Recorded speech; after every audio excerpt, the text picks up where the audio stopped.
الحمد لله الحمد لله الذي هدانا للإسلام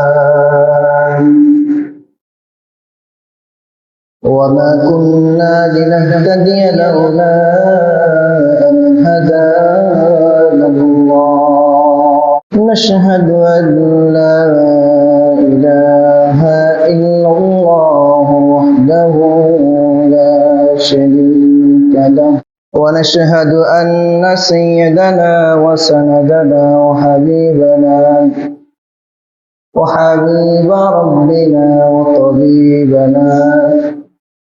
وطبيب قلوبنا وأولانا ومولانا محمدا عبده ورسوله الذي أرسله الله تعالى بالحق بشيرا ونذيرا وداعيا إلى الله بإذنه وسراجا وقمرا منيرا أما بعد فقد قال الله تبارك وتعالى في كلامه المجيد وفي فرقان الحميد أعوذ بالله من الشيطان الرجيم بسم الله الرحمن الرحيم إن أول بيت وضع للناس للذي ببكة مباركا وهدى للعالمين فيه آيات بينات مقام إبراهيم ومن دخله كان آمنا ولله على الناس حج البيت من استطاع إليه سبيلا ومن كفر فإن الله غني عن العالمين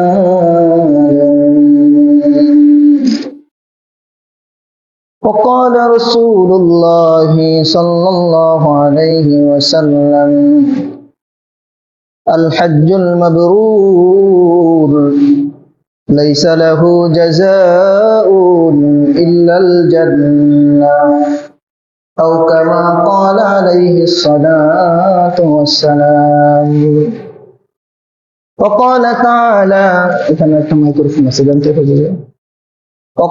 تعالى إن الله وملائكته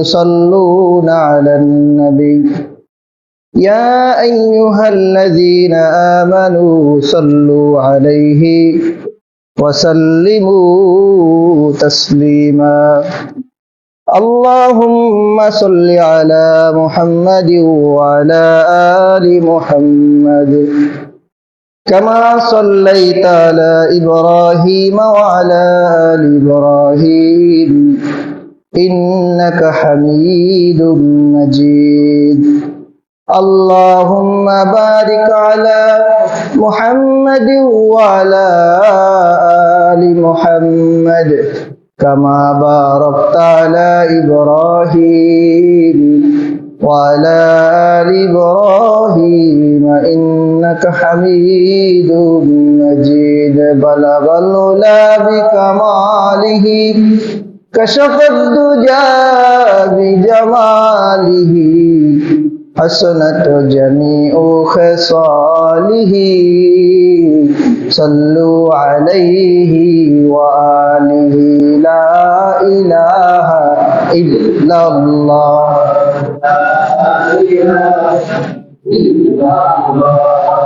লা ইলাহা ইল্লাল্লাহ, লা ইলাহা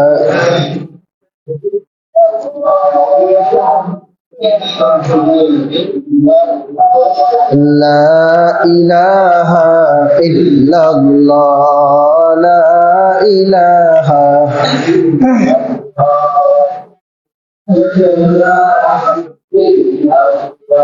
لا إله إلا الله محمد رسول الله मौत को समझा है गाफिल इख्तिताम जिंदगी मौत को समझा है गाफिल इख्तिताम जिंदगी दर हकीकत मौत तेरे इब्तिदाई जिंदगी दर हकीकत मौत तेरे इब्तिदाई जिंदगी जहाँ तक है रुबूबियत खुदा की वहाँ तक है रिसालत मुस्तफा की वहाँ तक है रिसालत मुस्तफा की अल्हम्दुलिल्लाह अल्लाह पाक रब्बुल आलमीনের দরবারে অসংখ্য অগণিত শুকরিয়া যে মহান মালিক দুনিয়ার সমস্ত ঝামেলাকে উপেক্ষা করে আল্লাহ পাক রব্বুল আলামিনের মহান হুকুম জুমার নামাজ আদায় করার লক্ষ্যে মসজিদের মধ্যে আগে ভাগে আসার বসার তৌফিক ইনায়াত করলেন। মালিকের দরবারে শুকরিয়া আদায় করি, পড়ি আলহামদুলিল্লাহ। আল্লাহ পাক রব্বুল আলামিন আমাদেরকে সুস্থ রেখেছেন। আল্লাহ এই সময়টার মধ্যে অনেক মানুষকে অসুস্থ রাখছেন। অনেক মানুষ হাসপাতালের বেডের মধ্যে কাতরাইতেছে, ঘরের মধ্যে কাতরাইতেছে, ইচ্ছা থাকা সত্ত্বেও আসতে পারে নাই। আল্লাহ পাক আমাদেরকে সুস্থতার নিয়ামত দিয়ে মসজিদে এনেছেন, এটা আল্লাহ অনেক বড় একটা ফজল করে। এখন আপনি যদি আমি যদি এই রহমত ফজল করমটাকে সঠিকভাবে না নিতে পারি, এইখানে আমি আপনি ব্যর্থ। তো আল্লাহ পাক রব্বুল আলামিন বড় মোহাব্বত করে আমাদেরকে একত্রিত করে মসজিদে এনেছেন। এই যে আল্লাহ অনেক বড় একটা নিয়ামত, অনেক বড় একটা নিয়ামত। আজকে আমরা হজের ফজিলত সম্পর্কে কিছু আলোচনা করব। যেহেতু হজের মাস চলতেছে, আল হাজ্জু আশহুরুম মা'লুমাত, আল্লাহ রাব্বুল আলামিন বলেন আল হাজ্জু আশহুরুম মা'লুমাত। আল্লাহ রাব্বুল আলামিন বলেন নির্দিষ্ট কিছু মাসে আমি আল্লাহ হজের কাজকে নির্দিষ্টভাবে ফরজ করে দিয়েছি। নির্দিষ্ট 3টা মাস, শাওয়াল মাস, জিলকদ মাস, জিলহজ মাস। জিলহজ মাসের 12 তারিখ পর্যন্ত। শাওয়াল মাস থেকেই কার্যক্রম শুরু হয়ে যায়। এই যে 2 মাস 12 দিন বা 13 দিন, এটা হলো হজের নির্দিষ্ট একটা মাস, নির্দিষ্ট সময়। হজ এটার আবিধানিক অর্থ হলো আল কসদু, ইরাদা করা, ইচ্ছা করা। আল কসদু বলেন তো কি বলছি? হ্যাঁ, যে আরবি শব্দ শেখেন। আল কসদু, দু দু কফ সদ দাল, কফ সদ দাল। আল কসদু ইরাদা করনা, ইচ্ছা করা। ইচ্ছা করা, কি করা? ইচ্ছা করা। তাই এইটা হলো আবিধানিক অর্থ। পারিভাষিক অর্থ হলো নির্দিষ্ট সময়ে, নির্দিষ্ট স্থানে, নির্দিষ্ট মাসে সুন্নাত মোতাবেক কিছু কাজ সম্পাদন করাকে হজ বলে। নির্দিষ্ট মাসে, নির্দিষ্ট সময়ে, নির্দিষ্ট স্থানে, নির্দিষ্ট মাসে, নির্দিষ্ট সময়ে, নির্দিষ্ট স্থানে সুন্নাত মোতাবেক, সুন্নাত মোতাবেক কিছু কাজ সম্পাদন করাকে হজ বলে। এটা হলো পারিভাষিক অর্থ। এটা কি অর্থ? পারিভাষিক অর্থ। আরেকবার করি আমরা। নির্দিষ্ট মাসে, নির্দিষ্ট স্থানে, নির্দিষ্ট সময়ে সুন্নাত মোতাবেক কিছু কাজ সম্পাদন করাকে, মানে কিছু কাজ বাস্তবায়ন করাকে, এটা বলে সহজ হবে, কিছু কাজ বাস্তবায়ন করাকে হজ বলে। এই হজ এটা এমন একটা বিষয়, ইসলামের রুকন কয়টি? 5টি। আল্লাহর নবী হাদিসের মধ্যেও বলেন, বুনিয়াল ইসলামু আলা খামসিন শাহাদাতু আল্লা ইলাহা ইল্লাল্লাহ ওয়া ইকামিস সালাহ ওয়া ইতাইজ যাকাত ওয়া সাওমু রমাদান ওয়াল হজ্জ ওয়া সাওম। তো কিছুদিন আগে একটা রকম গেছে, সেই রকমটা কি? রমজান। মাশাআল্লাহ, রমাদান। এটা আল্লাহর একটা রকম কিনা, ফরজ বিধান কিনা? আমরা সবাই রোজা রাখছি না ইনশাআল্লাহ? আলহামদুলিল্লাহ। এই ফরজ বিধানের পরে আরেকটা ফরজ বিধান হচ্ছে হজ। আরেকটা ফরজ বিধান কি বলেন? হজ। এটা এমন একটা ফরজ বিধান, আমি এই 1 সপ্তাহ পর্যন্ত আমার ক্ষুদ্র জ্ঞানে যতটুকু লেখাপড়া করছি, আল্লাহ পাক রব্বুল আলামিন বলতেছেন, ওয়াল্লাত তাওয়াফু বিল বাইতুল আতীক, সূরাতুল হজ বলতেছে যাদের তৌফিক হয়, যারা সমর্থবান, তারা যেন বাইতুল আতীক, বাইতুল আতীক বলতে কাবা ঘর বোঝানো হয়েছে, বাইতুল্লাহ যে তওয়াফ করে আসে, তারা যদি যে দেখে আসে আমি আল্লাহ কি নিদর্শন রেখেছি। এইখানে আল্লাহ পাক একটা বিষয় বুঝেন, আমি চিন্তা ফিকির করছি। আল্লাহ পাক কোথাও কি নামাজ একটা আমাদের রকম না? 5টা রকমের মধ্যে নামাজ একটা না? কোথাও এরকম হয়েছে সূরাতুস সালাত বা সূরাতুন নামাজ, এরকম নামাজের নামে কোন সূরা নাজিল হয়েছে জানেন? নামাজের নামে তো কোনো সূরা নাই, তাহলে মনে হয় রোজার নামে আছে। রোজার নামে কোনো কি নাই? সূরা নাই। সূরাতুস সাওম নাই। যাকাতের নামেও কোনো কি নাই? সূরা। সূরাতুজ যাকাত আছে? নাই। কিন্তু সূরাতুল হজ আছে, সূরাতুল হজ আছে।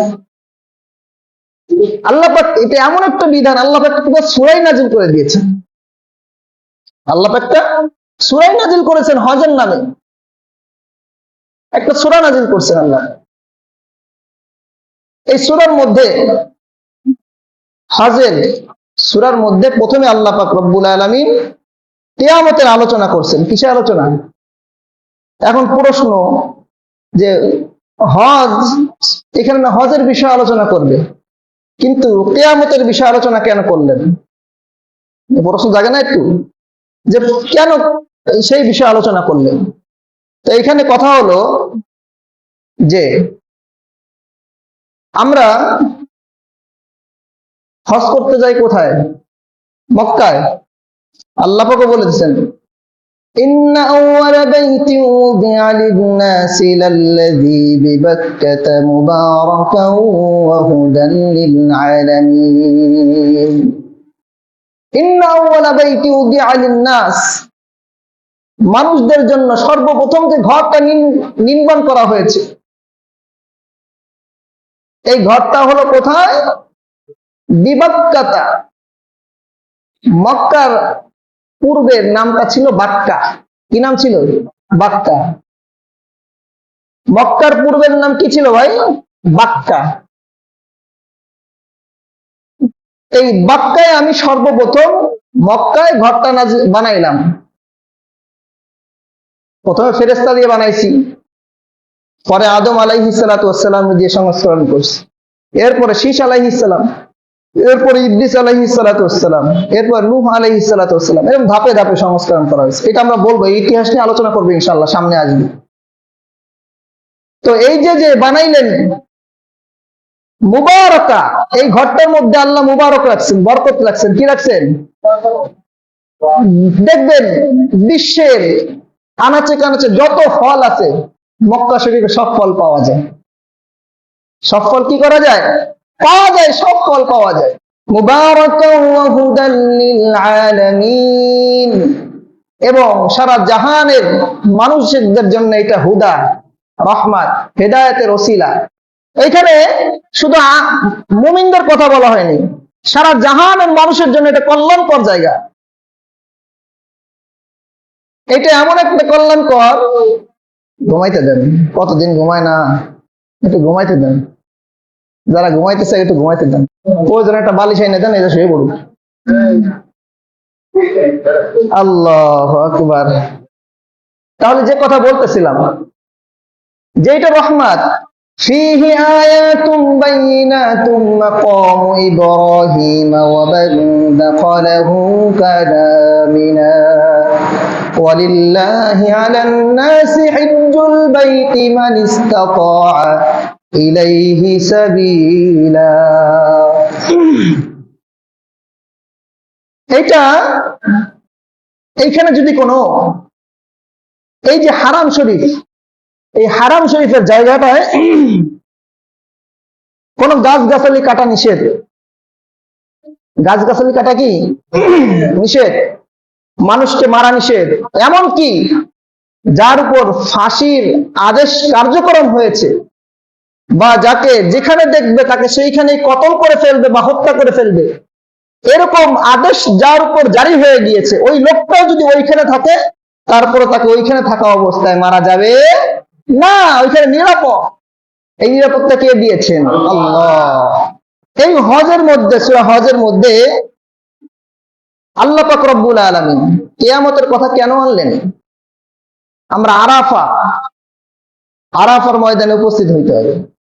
এই আরাফা বিচার, হাসরের ময়দান হবে। আরাফাটা হাসরের ময়দান হবে। যেহেতু হাসরের ময়দানের ভয়াবহতা সবাই জানে, কেমন ভয়াবহতা হবে। আল্লাহ পাক রব্বুল আলামিন হাসরের ময়দান সম্পর্কে আলোচনাও করেছেন, কেমন ভয়াবহতা হাসরের ময়দানে হবে, যে কত ভয়াবহ হবে হাসরের ময়দান। এই সম্পর্কে আল্লাহ পাক রব্বুল আলামিন অনেক সূরা নাযিল করেছেন। আল কারিয়াতু মাল কারিয়াহ ওয়া মা আদরাকা মাল কারিয়াহ ইযা যুলজিলাতিল আরদু জিলজালাহা ওয়া আখরাজাতিল আরদু আথকালাহা ওয়া ক্বালাল ইনসানু মা লাহা। সব কিয়ামতের আলোচনা এই সূরা হজের মধ্যে আল্লাহ বলতেছেন, ইয়া আইয়ুহান নাসু ইত্তাকু রাব্বাকুম, হে মানুষ সকল, ইত্তাকু রাব্বাকুম, তোমরা তোমাদের রবকে ভয় করো। কেন ভয় করবা? ইন্না জালজালাতাস সাআতি শাইউন আযীম। কারণ ওই দিন এমন জালজালা শুরু হবে, কম্পন শুরু হয়ে যাবে। কোন দিন? কিয়ামতের দিন কম্পন শুরু হয়ে যাবে। মানুষগুলা এমন কম্পন যা মানুষ কখনো কল্পনাও করতে পারে, এমন কম্পন শুরু হয়ে যাবে। আল্লাহ বলতেছেন ওই দিনের ক্ষেত্রে তোমরা আল্লাহকে ভয় করো। এরপর আল্লাহ রাব্বুল আলামিন বলেন, ইয়াউমা তারাউনাহা তাযহালু কুল্লু মুরদিআতিন আম্মা আরদাআত ওয়া তাদউ কুল্লু যাতি হামলিন হামলাহা ওয়া তারান নাসা সুকারা ওয়া মা হুম বিসুকারা ওয়ালাকিন আযাবাল্লাহি শাদীদ। আল্লাহ রাব্বুল আলামিন বলেন, ইয়াউমা তারাউনাহা তাযহালু কুল্লু মুরদিআতিন আম্মা আরদাআত ওয়া তাদউ কুল্লু যাতি হামলিন হামলাহা। এই হাসরের ময়দান এত ভয়াবহ হবে যে একজন গর্ভবতী নারী সে যখন ওইখানে উপস্থিত হয়ে যাবে, হাসরের ময়দানের ভয়াবহতা এত হবে যে ওই গর্ভবতী নারীর গর্ভপাত হয়ে যাবে, গর্ভবতী নারী টের পাবে না। এত ভয়াবহ হবে যে গর্ভবতী মহিলার গর্ভপাত হয়ে যাবে, সন্তান দুনিয়ায় চলে আসবে, কিন্তু সে কোনো টেরই পাইব না। এত কঠিন আযাব হইবে যে ওই আযাবের জন্য এই আযাব, এই কষ্টকে সে ভুলেই যাবে। দেখবেন যদি কোনো মানুষ কোনো কষ্টের মধ্যে থাকে, তো এই কষ্টের পর যদি আরেকটা কষ্ট তার উপর আসে, দ্বিতীয় কষ্টটা ভুলে যায়। তো বলতেছে এই যে গর্ভ ধারণ করা বা সন্তানকে দুনিয়ায় ভূমিষ্ঠ করার যে একটা কষ্ট, সে মাই বুঝে যে কতটা কষ্ট। এই হাসরের ময়দানের ভয়াবহতা ওই মার কাছে এই সন্তান ভূমিষ্ঠ কোনো ব্যাপারই হবে না। কোন ফাঁকে যে সন্তান ভূমিষ্ঠ হয়ে যাবে সে টেরও পাবে না। এরপর আল্লাহ রাব্বুল আলামিন বলতেছেন, ওয়াতারান নাসা সুকারা ওয়া মা হুম বিসুকারা, ওই দিন আপনি মানুষদেরকে দেখবেন, মানুষগুলা হেলতে থাকবে, দুলতে থাকবে, হেলতে থাকবে, দুলতে থাকবে। একদল মানুষ বলবে এরা কি নেশাগ্রস্ত কিনা, এরা এমন কোন নেশা পান করেছে কিনা, এই নেশা দ্রব্য পান করার কারণে এরা হেলতেছে, দুলতেছে। আল্লাহ রাব্বুল আলামিন বলেন, ওয়ালাকিন আযাবাল্লাহি শাদীদ, না না, এরা কোন নেশাগ্রস্ত নয়, এরা আমি আল্লাহর আযাবের ভয়ে হেলতেছে আর দুলতেছে। আমি আল্লাহর আযাবের ভয়, এমন পরিস্থিতি হয়ে যাবে, মানুষ মাতাল হয়ে যাবে, কি করবে কোনো টের পাবে না। হায় হায়, এত ভয়াবহ অবস্থা, কি করবো কোনো হুঁশ নাই। এরপরে ধাপে ধাপে আল্লাহ পাক রব্বুল আলামিন হজের কথা আনছেন। এই হজের বিষয়টা কার কার নিয়ত আছে আমরা হজ করতে যাবো ইনশাআল্লাহ? সবার নিয়ত আছে না? ইনশাআল্লাহ আমাদের সবার নিয়ত আছে। আল্লাহ সবাই কবুল করুন। এটা এমন একটা জায়গা যে যায় তার অন্তরটা শীতল হয়ে যায়, ঠান্ডা হয়ে যায়। আল্লাহ, এমন অনেক মানুষ আছে যারা রিক্সা চালক, ভ্যান চালক, দিনমজুর। আমি আরো 5-7 বছর আগের কথা, খুলনা গেছিলাম আমার খালাদের বাসায়। ওইখান থেকে এক রিক্সায় উঠছি, অন্য জায়গা যাব। তো রিক্সাওয়ালা লোকটা খুব ভদ্র মানুষ, শারীরিক মানুষ, আর ভদ্র মানুষে সবাই পছন্দ করে। তো উনি মুখে দাঁড়িয়ে আছে, বৃদ্ধ মানুষ। তো এক কথায় দুই কথায় বলতেছে, হুজুর দোয়া করেন আমি হজে যাব। তো আমি একটু বললাম যে আপনি হজে যাবেন আবার রিক্সা চালান, এটা কেমনে কি একটু বিস্তারিত বলেন। পরে বলতেছে, আমি এই রিক্সা চালায় গত 7 বছর পর্যন্ত টাকা জমাইতেছি, ইনশাল্লাহ আল্লাহ যদি চায় সামনে বছর আল্লাহ যদি নেয় ইনশাল্লাহ হজে যাবে। এই উপার্জনের টাকা দিয়ে হজে যাবে ইনশাল্লাহ। এই যে একটা ইরাদা, এই যে একটা ইচ্ছা। আচ্ছা, আপনাদের বিবেকে কি বলে, রিক্সা চালায় মানুষ কয় টাকা উপার্জন করতে পারে? এইটা উপার্জন করতে যে এইভাবে যদি ইরাদা কারোর মধ্যে না থাকে, হজ করতে কত টাকা লাগে? এটা সম্ভব? 1 নম্বর হলো নিজের সচ্চা পাক্কা ইরাদা লাগবে, আমি ইনশাল্লাহ যাবো, আল্লাহর ঘর তাওয়াফ করতে যাব, এই সচ্চা পাক্কা ইরাদা লাগবে। দ্বিতীয়ত দোয়া করা লাগবে আল্লাহর কাছে। কি করা লাগবে? দোয়া করা লাগবে। এই দুইটার সমন্বয় আল্লাহ যদি চাই নিতে পারে। এরকম অনেক মানুষ আছে, কিতাবের মধ্যে লেখে এক পিপিলিকে আল্লাহর কাছে দোয়া করতেছে আল্লাহ হজে যাব। কে দোয়া করে? মানুষে? পিপিলিকায়। পিপিলিকার পাও তো আমাদের থেকে বড় বড়, লম্বা লম্বা না? ওই এক কদম দিলে ভোজেশ্বর বাজারে যাইবে। ও যদি নিয়ত করে যে হজে যাব, পিপিলিকার হজে যাইতে কত বছর লাগবে? ঠিক ঠিকানা আছে?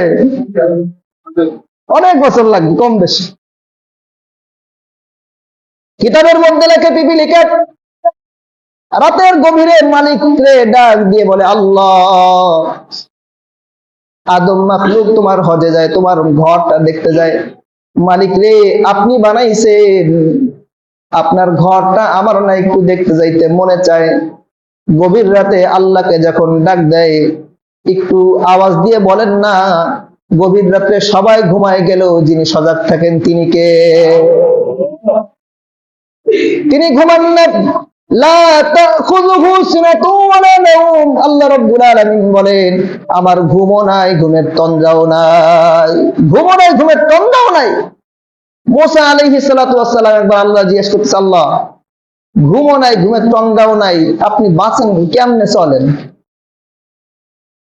এখন মুসা আলাইহিস সালাতু ওয়াসসালাম বললেন, আপনি কেমনে থাকি? তা তুমি একটা গিলাস, পানির গিলাস ভর্তি করে একটা গিলাস হাতে নিয়ে দাঁড়ায় থাকো। মুসা নবীনা আলাইহিস সালাতু ওয়াসসালাম পানির গিলাস হাতে নিয়ে দাঁড়ায় আছে, কত সময় থাকবে? মানুষ তো ঘুমের ঝিমটে চলে আসছে, তো যখন ঝিমটে চলে আসছে হাতের থেকে গিলাসটা পড়ে ভেঙে গেছে। আল্লাহু আকবার। মুসা নবীনা আলাইহিস সালাতু ওয়াসসালাম বলতেছেন, আল্লাহ, আমার আর বুঝতে বাকি নাই, আপনি কেন ঘুমান না? এত বিশাল আসমান, এত বিশাল জমিন, সাত কবর জমিন আসমান যিনি নিয়ন্ত্রণ করে, তিনি যদি একটু ঝিমটিও দেয় সব এদিক সেদিক হয়ে যাবে। এই জন্য ঘুমও নাই, তন্দ্রাও নাই আল্লাহ। এই জন্য যার যা প্রয়োজন, যার যা প্রয়োজন সব কিছু গভীর রাতে উঠে আল্লাহর কাছে চাবেন, দেখবেন আল্লাহ পাক রব্বুল আলামিন আপনাকে দেওয়ার জন্য প্রস্তুত আছেন, আপনি নেন না, এটা কি আল্লাহর দোষ? আল্লাহ পাক আপনাকে দেওয়ার জন্য প্রস্তুত, আপনি নেন না, এটা কার দোষ? আমার দোষ, আল্লাহর দোষ নয়। পিপিলিকা দোয়া করেন, সময় ছিল, পিপিলিকা দোয়া করেন, আল্লাহ রাব্বুল আলামিন মালিক, আল্লাহ কত মানুষরে না আপনার ঘরে নিলেন মালিক রে, আমি পিপিলিকা হেঁটে হেঁটে তো যেতে পারবো না মালিক, আপনার রহমত ছাড়া যাওয়া সম্ভব নয়। আল্লাহ আপনার কাছে আমি করুণা ভিক্ষা চাই, আপনি আমাকে আপনার ঘরটা একটু দেখায় দেন, আপনি আমাকে একটু আপনার ঘরটায় নিয়ে যান। বলতে বলতে যখন চোখ দিয়ে পানি ছেড়ে দিয়ে কান্না করে দিয়েছেন, এবার আল্লাহ রাব্বুল আলামিনের হৃদয়ের মধ্যে টান লেগে গিয়েছে। কারণ কি? চোখের পানির এত দাম। আল্লাহর নবী সাল্লাল্লাহু আলাইহি ওয়াসাল্লাম বলেন, দুনিয়ার কোন মিনারেল ওয়াটার দিয়ে জাহান্নামের আগুন নিভানো যাবে না, একমাত্র চোখের এক ফোঁটা পানি দিয়া মাওলার জাহান্নামের আগুনকে নিশ্চিহ্ন করে দেওয়া যায়। দুনিয়ার কোন পানি দিয়ে এই জাহান্নামের আগুনকে নিভানো সম্ভব নয়। যখন চোখ দিয়ে পানি ছেড়ে দিয়েছে আল্লাহর ভয়ে, দেখবেন আল্লাহ পাক রব্বুল আলামিন এত ইজ্জত আর সম্মান দান করবেন যেটা আপনি কল্পনা করতে পারবেন না। একটু মালিকের দরবারে একটু কান্নাকাটি করবেন তো ইনশাল্লাহ? হ্যাঁ না, এটা শুধু কান্নাকাটি করলে, এখন যারা একটু কান্নাকাটি করে তাদেরকে দেখলে আরো মানুষ উপহাস করে, দেখো কান্নাকাটি করতেছে, হ্যার গুনাহ বেশি এই জন্য কান্নাকাটি করে, আর মজা করে, মজা, হ্যার গুনাহ বেশি এই জন্য কান্নাকাটি করে না, তারপর আল্লাহর রহমত আছে এই জন্য কান্নাকাটি করে। বুঝছেন তো? আল্লাহর ভয়ে কান্নাকাটি করা চারটাখানি ব্যাপার না। আল্লাহর ভয়ে কান্নাকাটি করা চারটাখানি ব্যাপার না। আল্লাহর ভয়ে কান্নাকাটি করবে, চোখ দিয়ে পানি ছাড়বে, এইগুলো জাহান্নামের আগুন নিভাই দেবে। তো বলতেছিলাম পিপিলিকার কথা। পিপিলিকা যখন চোখ দিয়ে পানি ছেড়ে দিয়ে আল্লাহকে বলতেছেন, আল্লাহ মালিক, আমি আপনার ঘরে যেতে চাই, আমাকে একটু আপনি নেন না আপনার ঘরে। দেখবেন একটু আগে শোনাইলাম একটা রিক্সাওয়ালার ঘটনা। অনেক বড় লোক এমন আছে না যে কোটি কোটি টাকা আছে না, এরকম কোটি কোটি, মানে টাকা কত তার হিসাবও নেই, আছে না এরকম পাবলিক অনেক আছে। তারা যদি বলা হয় ভাই হজে যান, মুরব্বী হইলে যাবো, আমাদের দেশের যে একটা প্রচলন যে মুরব্বী হইলে পরে হজে যাইতে হয়, মুরব্বী হওয়ার আগে হজে যাইতে হয় না। শুনেন, আল্লাহ নবী সাল্লাল্লাহু আলাইহি সাল্লাম হাদিসের মধ্যে বলেন যে একটা বান্দার প্রথম বছরে, মনে করেন এই যে কত 26 সাল না, 26 সালে হজ তার উপর ফরজ হয়েছে। সেই ব্যক্তি 26 সালে হজে গেল না, 27 সালেও ফরজ তাও গেল না, 28 সালেও ফরজ তাও গেল না, 29 সালে ফরজ তাও গেল না, আল্লাহ নবী সাল্লাল্লাহু আলাইহি সাল্লাম বলেন হাদিসে কুদসি যে ওই লোকটা ইহুদি হয়ে মারা যাক, নাসারা হয়ে মারা যাক, যেভাবে মারা যাক তাতে আমার কিছু যায় আসে না। এই জন্য হজের সমর্থ যখন হবে ওই সময় যাবেন, বিরুদ্ধ হইলে যাবেন, এটা কোনো কথা না, এটা একটা বোকামি কথা। আর বেশি বেশি দোয়া করবেন, টাকা থাকলে আল্লাহ তৌফিক দেয় না, আল্লাহর পক্ষ থেকে তৌফিক হওয়া চাই, আল্লাহর পক্ষ থেকে তৌফিক হওয়া চাই। তো পিপিলিকার দোয়া যখন আল্লাহ কবুল করলেন, ওই সময় জিবরাইল আলাইহিস সালাতু ওয়াস সালামকে পাঠাই দিলেন, জিবরাইল যাও, আমার এই ছোট্ট মাখলুক পিপিলিকাকে তুমি একটু হজে নেওয়ার ব্যবস্থা করে দাও। পিপিলিকা এবার ওই দ্বীপের মধ্যে থেকে অন্য একটা দ্বীপে গেলেন। দ্বীপে যাওয়ার পর কবুতরকে বললেন, কবুতর তুমি একটু আমার সঙ্গে চলো, তোমাকে মদিনা শরীফ মক্কা শরীফ যেতে হবে। কবুতর যখন জিবরাইল আলাইহিস সালাতু ওয়াস সালামের হুকুমে ওই দ্বীপের মধ্যে চলে গেলেন, এবার জিবরাইল আলাইহিস সালাতু ওয়াস সালাম পিপিলিকে বললেন, ও পিপিলিকা তুমি ওই কবুতরের ডানার নিচে নিরাপদ স্থানে পৌঁছে যাও, যেখানে একেবারে গরমও লাগবে না, যেখানে একেবারে ঠান্ডাও লাগবে না, এয়ার কন্ডিশনের মতো হয়ে যাবে। দেখছেন না মক্কার মধ্যে কবুতর আছে না? আসেনি? আমি তো যাই না, ভিডিওতে দেখছি। আল্লাহ, তো আল্লাহ পাক কবুল করে নিলেন। এইভাবেই কবুল করেন। আল্লাহর কাছে কান্নাকাটি করলে আল্লাহ এইভাবে কবুল করেন। হাদিস শরীফের মধ্যে আছে, আল হজ্জুল মাবরুর লাইসা লাহু জাযাআন ইল্লাল জান্নাহ, যে হজ মাবরুর যেটা লাইসা লাহু জাযাউন, এর প্রতিদান একমাত্র জান্নাত ছাড়া কিছুই না। সুবহানাল্লাহি ওয়া বিহামদিহি। মান হাজ্জা ফালাম ইয়ারফুস ওয়ালাম ইয়াফসুক রাজা'a কায়াউমিন ওয়ালাদাহু উম্মুহু আও কামা ক্বালা আলাইহিস সালাতু ওয়াস সালাম। পয়গম্বর বলেন, কোন বান্দা যখন হজ করে আসে, হজ করে আসার পর ওই বান্দাটা অশ্লীল এবং হারাম কাজ থেকে বিরত থাকে, আল্লাহ রাব্বুল আলামিন আল্লাহর নবী বলেন রাজা'a কায়াউমিন ওয়ালাদাতহু উম্মুহু, ওই বান্দা এমন হয়ে যায় যেন এমন হয়ে যায় তার মা তাকে সদ্যমাত্র ভূমিষ্ঠ করলো দুনিয়ার জমিনে। সুবহানাল্লাহ। হজ করে আসছে, হারাম কাজও করে না, অশ্লীল কাজও করে না, ওই ব্যক্তিটা এমন হয়ে যায় যেন তার মা তাকে সদ্য ভূমিষ্ঠ করলে যেমন নিষ্পাপ হয়ে যায়, ওই বান্দাটা তেমন নিষ্পাপ হয়ে যায়। এই জন্য আমরা যাদের সামর্থ্য আছে আমরা ইরাদা করি, যাদের সামর্থ্য না আছে তারাও ইরাদা করি। তারা যাবে তো ইনশাআল্লাহ? হ্যাঁ, সবাই ইরাদা করি, সবাই আমরা হজ করতে যাবে ইনশাআল্লাহ। বেশি বেশি দোয়া করব, বেশি বেশি আল্লাহর কাছে কান্নাকাটি করব, আল্লাহ প্রত্যেককে কবুল করুক। এরপরে আমরা হজের মধ্যে তালবিয়া পড়ি না? হ্যাঁ, তালবিয়া পড়ার একটা সুন্নাত তরিকা আছে। কি আছে বলেন? সুন্নাত তরিকা, এটাই শেষ, এটা বলে শেষ করে দিই। আগে আমারটা শুনেন, তারপর আমার সাথে বলবেন। হ্যাঁ, লব্বাইক আল্লাহুম্মা লব্বাইক লব্বাইক লা শারীকা লাকা লব্বাইক ইন্নাল হামদা ওয়ান নি'মাতা লাকা ওয়াল মুলক লা শারীকা লাকা লব্বাইক।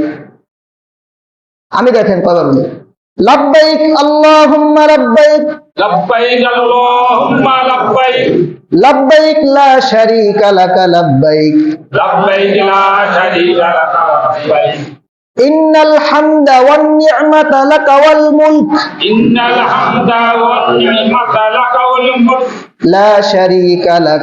লা শারীকা লাক। অডিও যেটা শুনি ওইটা সুন্নাতের খেলাফ। হ্যাঁ, এইভাবে হলো সুন্নাত, এইভাবে কি সুন্নাত। অডিওতে বলে লব্বাইক আল্লাহুম্মা লব্বাইক লব্বাইক লা শারীকা লাকা লব্বাইক ইন্নাল হামদা ওয়ান নি'মাতা লাকা ওয়াল মুলক লা শারীকা লাক। এভাবে বলে না? আমি যে বললাম এই চার ভাবে, লব্বাইক আল্লাহুম্মা লব্বাইক লব্বাইক লা শারীকা লাকা লব্বাইক ইন্নাল হামদা ওয়ান নি'মাতা লাকা ওয়াল মুলক লা শারীকা লাক। এটা হলো সুন্নাত তরিকা। হ্যাঁ, যে সমস্ত কথা বললাম এবং শুনলাম, আল্লাহ আমাদেরকে প্রত্যেককে বুঝে শুনে আমল করার তৌফিক দান করুন। হজের মতো মহান রুকুন আল্লাহ পাক আমাদের সকলকে নসিব করুক। সকলে বলি আমিন। আল্লাহ পাক আমাদেরকে দুনিয়া আখিরাতের সমস্ত কল্যাণ দান করুক। সকলে বলি আমিন। ওয়া আখিরি দাওয়ানা আলহামদুলিল্লাহি রাব্বিল আলামিন।